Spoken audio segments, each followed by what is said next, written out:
Dari Open Data di tahun 2017 sampai 2023 mengungkapkan bahwa ternyata Indonesia mengalami penurunan dari kualitas air bersih di sungai. Bahkan KLHK juga mengungkapkan terdapat 73% sungai yang sudah dinobatkan memiliki kualitas air yang buruk. Tahukah kalian bahwa ada 52 total air sungai yang sudah tercemar berat dari 100 jumlah air sungai yang ada di Indonesia. Dan tentu ini menjadikan sebuah permasalahan untuk kita semua. Padahal kita tahu bahwa sejatinya sungai merupakan tempat mata pencaharian utama, sumber air bersih, bisa kita manfaatkan juga untuk membantu kita dalam kehidupan. Dan banyak masyarakat yang masih bergantung pada air sungai. Namun mirisnya, hal tersebut justru memiliki dampak negatif yang diberikan dari kualitas air sungai yang buruk terhadap masyarakat. Dan Allah Subhanahu wa taala juga berfirman dalam surat Ar-Ra'd ayat 11, Bismillahirrahmanirrahim. Lahu mu'aqibatum min baini yadayhi wa min khalfihi yahfadunahu min amrillah. Innallaha la yughayyiru ma biqaumin hatta yughayyiru ma bi anfusihim. Wa idza aradallahu biqaumin su'an fala maradda lahu wa ma lahum min dunihi min wali. Artinya bagi manusia, ada malaikat-malaikat yang selalu mengikutinya secara bergiliran di muka bumi dan di belakangnya. Mereka menjaganya atas perintah Allah. Sesungguhnya Allah tidak merubah suatu kaum sehingga mereka merubah keadaan yang ada pada diri mereka sendiri. Dan apabila Allah menghendaki keburukan terhadap suatu kaum, maka tak ada yang dapat menolaknya. Dan sekali-kali tidak ada pelindungan bagi mereka selain daripada Dia. Dari Ar-Ra'd ayat 11 ini menceritakan bahwa Allah tidak mengubah suatu kaum kecuali kaum itu yang menghendakinya. Artinya, apakah kita sebagai muslim akan tetap diam saja tidak mengambil peran untuk sama-sama melakukan inovasi dan pergerakan untuk mengatasi masalah pencemaran air sungai yang terjadi di Indonesia? Lalu di sini izinkan kami, saya Salva Aziza Giasila selaku ketua tim dan juga ada Gina serta Septina yang akan membawakan sebuah gagasan futuristik berupa inisiasi mesin Siwening dalam upaya meningkatkan kualitas air sungai yang ada di Indonesia. Dari mesin Siwening ini dinamakan wening karena berasal dari bahasa Sunda yang memang artinya bersih. Sehingga kami berharap bahwa mesin Siwening ini dapat memiliki peran untuk sama-sama membantu meningkatkan kualitas air sungai yang ada di Indonesia. Rasulullah SAW pernah bersabda dalam suatu hadis riwayat At-Tabrani bahwa tanaddafu bikulli ma istata'tum fa innallaha ta'ala banal Islam 'alan nadhafah wa la yadkhulul jannah illa kullu nadhif. Artinya, bersihkanlah segala sesuatu semampu kamu, sesungguhnya Allah Ta'ala telah membangun agama Islam di atas dasar kebersihan dan tidak akan masuk surga kecuali setiap yang bersih. Dari hadis ini saja kita sudah tahu bahwa sesungguhnya Islam merupakan agama yang bersih dan mencintai kebersihan. Sehingga kita semua sebagai umat muslim yang bertakwa memiliki kewajiban untuk menjaga kebersihan lingkungan sekitar karena kita tahu bahwa Allah telah menciptakan lingkungan sekitar bumi dengan sesempurna mungkin. Karena hal itu mencerminkan kita sebagai pribadi muslim yang mutakin dan intelek. Kami mengambil latar belakang dari penyelesaian masalah karena satu, kondisi air sungai Indonesia yang semakin memburuk. Yang kedua, karena ini juga berkaitan dengan partisipasi kita terhadap adanya tujuan pembangunan berkelanjutan atau Sustainable Development Goals yang berkaitan dengan tiga hal. Jadi yang pertama ada poin ketiga, di mana poin ini tuh nanti akan berkaitan dengan kehidupan sehat dan sejahtera. Yang kedua juga ada di poin keenam yang berkaitan dengan air bersih dan sanitasi yang layak. Dan yang terakhir ini adalah poin ke-9 tentang industri, inovasi, dan infrastruktur. Latar belakang yang ketiga adalah tujuan pembangunan atau rencana pembangunan jangka panjang di tahun 2045. Jadi biasanya, untuk, rencana pembangunan jangka panjang skala nasional ini nanti dia akan berfokus terhadap beberapa hal, salah satunya ini adalah, melanjutkan pembangunan infrastruktur guna mencapai adanya transformasi, sosial, ekonomi, dan tata kelola yang baik. Nah, salah satunya ini adalah pengelolaan air sungai tersebut dengan memanfaatkan adanya teknologi digital yang mumpuni. Dan tentu kita semua harus berperan dalam hal tersebut. Kita perlu tahu juga ada 10 masalah besar di lingkungan Indonesia, salah satunya adalah sampah, banjir, dan sungai yang tercemar. Ketiga hal ini memiliki rantai dan keterikatan, karena bayangkan jika suatu sungai dia memiliki banyak sampah sehingga bisa menyebabkan adanya banjir. Dan kita juga tahu bahwa banyak sekali sungai yang ada di Indonesia terendam oleh sampah-sampah, baik itu sampah plastik, pun dengan limbah-limbah yang lain. Dan ini kita juga harus menghadapinya dan mengambil peran untuk memecahkan permasalahan tersebut. Kita juga harus tahu bahwa banyak sekali dampak kesehatan jikalau kita membiarkan hal ini terjadi. Yaitu yang pertama ada penyakit paru-paru, bisa penyakit kulit, diare, dan keracunan makanan. Dari segi kesehatan, ketika kita membiarkan keadaan dari air sungai itu tidak dibenahi dengan baik, maka dia akan mengganggu atau merusak daripada si ekologi yang ada di sekitar sungai tersebut. Jadi jangan heran kalau misalkan orang-orang yang tinggal di sekitar sungai yang memiliki kualitas air yang buruk justru gampang terkena penyakit. Oleh karena itu, apakah kita akan diam saja dan membiarkan Indonesia memiliki kualitas kesehatan yang buruk? Di sini Allah Subhanahu wa taala juga berfirman Eee eee, dalam di sini, Allah Subhanahu wa taala berfirman dalam surat Ar-Rum ayat 41 yang artinya, "Telah tampak kerusakan di darat dan di laut disebabkan karena perbuatan tangan manusia. Allah menghendaki agar mereka merasakan sebagian dari akibat perbuatan mereka, agar mereka kembali ke jalan yang benar." Lantas, mengapa?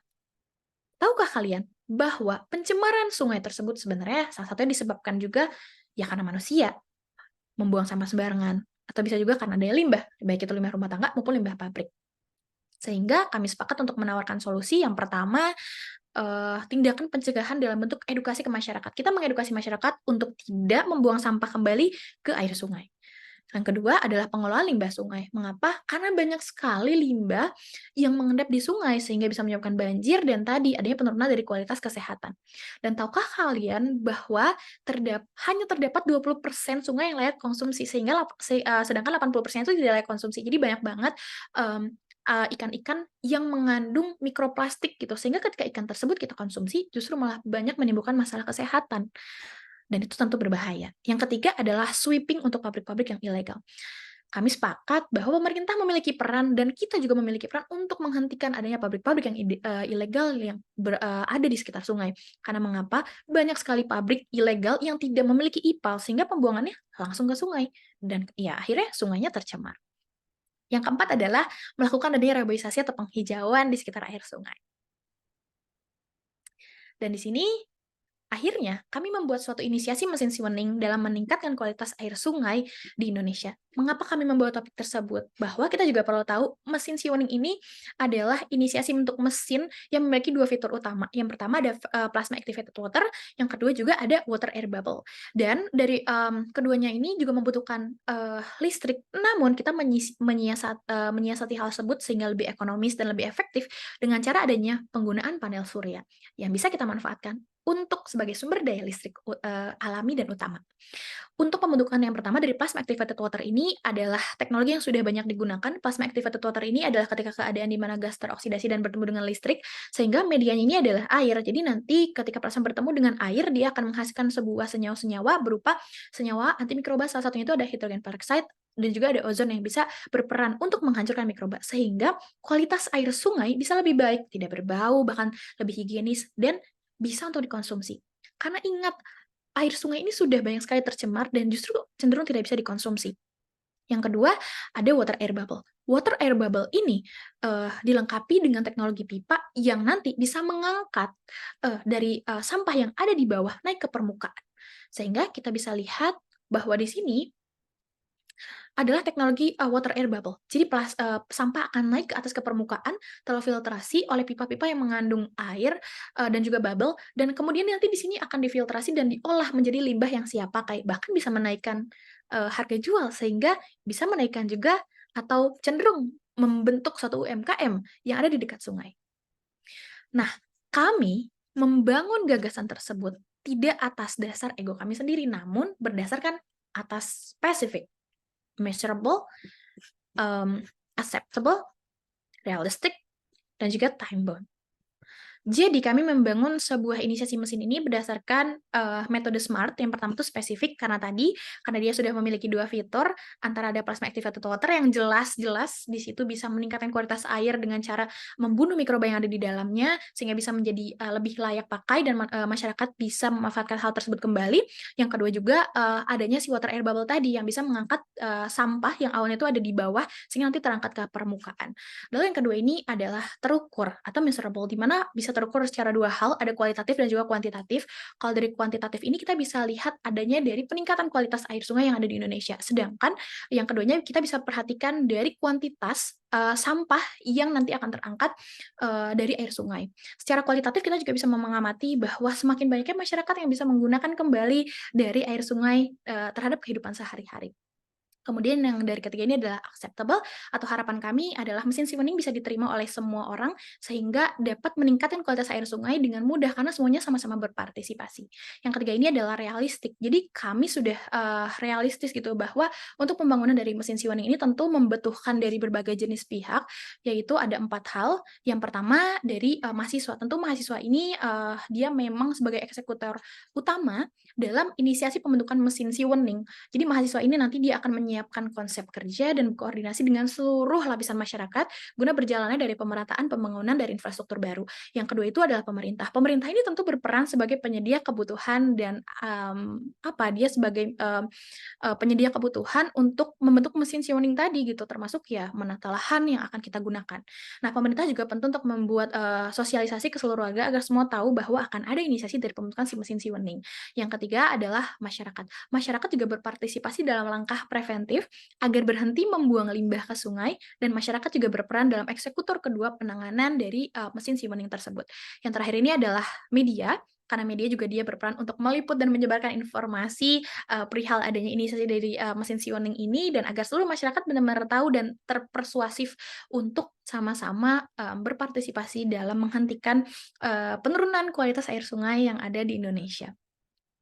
Yang terakhirnya adalah time bound atau berbatas waktu, karena di sini juga kami menyepakati bahwa ini akan sejalan dengan rencana pembangunan berkelanjutan jangka panjang yang nanti akan berlangsung dari tahun 2025 sampai 2045.